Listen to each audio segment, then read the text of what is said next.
College के छात्रों के साथ हुई सच्ची और खौफनाक घटना। यह कहानी दिल्ली विश्वविद्यालय के कॉलेज कैंपस में हुई घटना के बारे में है। मानो या ना मानो, लेकिन इस कैंपस में मुझे भूत प्रेत के कई सारे किस्से सुनने को मिल रहे थे। इसी की एक घटना मैं आज आपको बता रही हूँ। कॉलेज हॉस्टल के रूम नंबर 111 में एक छात्र निकुंज बताता है कि कुछ दिन पहले ही एक रात को जब वह सो रहा था, अचानक उसे जोर से भयानक आवाज़ सुनाई देने लगी और उसी आवाज़ के कारण वह जाग गया और उसने अपने चारों तरफ देखा, लेकिन उसे कुछ नज़र नहीं आया।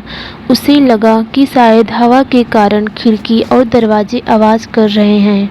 वहीं पर उसे रूम में किसी के चलने की आवाज़ सुनाई दी और साथ में यह भी महसूस हुआ कि जैसे कोई नाखून खिड़की पर घिस रहा है।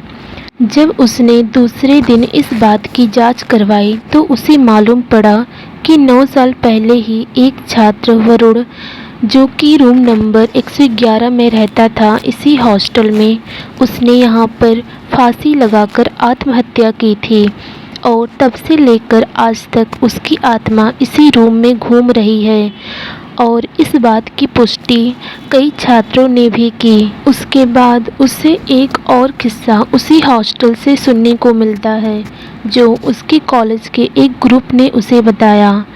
उसके ग्रुप वाले उससे कहते हैं कि अभिजीत नाम का एक विद्यार्थी एक कुत्ते के साथ इस रूम में रहता था, लेकिन कुछ कारणवश उस कुत्ते की मौत हो गई। अभिजीत उस कुत्ते को लेकर जंगल में दफनाने के लिए गया और वापस आकर उस रूम में सो गया। फिर वह कभी नहीं उठा।